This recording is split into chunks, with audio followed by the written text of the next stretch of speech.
नूने रोटी खा के भले जिंदगी बितैहा, अपने न पढ़ला बाकी बचवा के पढ़ैहा।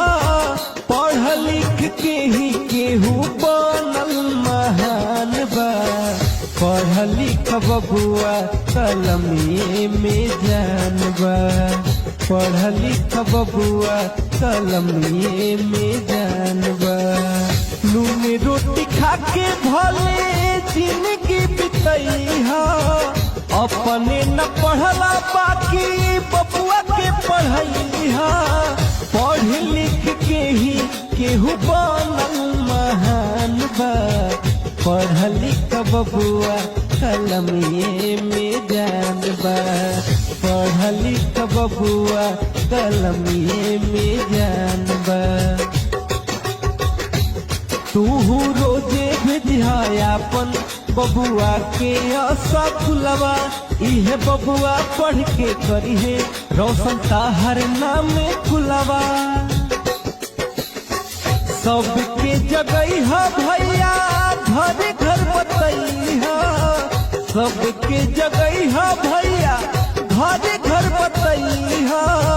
पढ़ लिखल आदमी के अलग पहचान बा, पढ़ लिख बबुआ कलमिए में जान बा।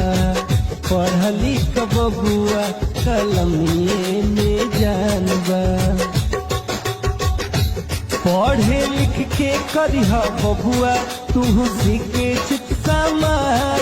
बात तोहरे पब तो हई देशवा के नाम।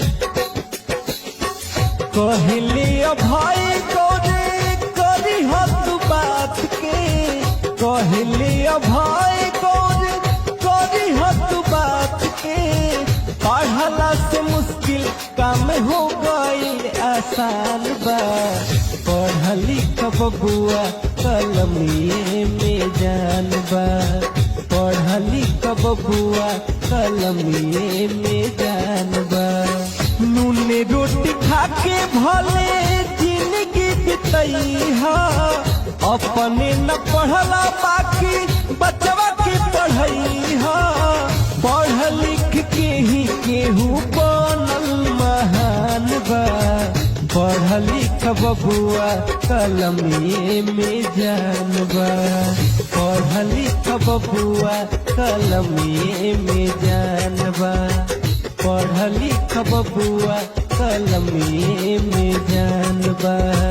पढ़ लिख बबुआ कलमिए में जान बा।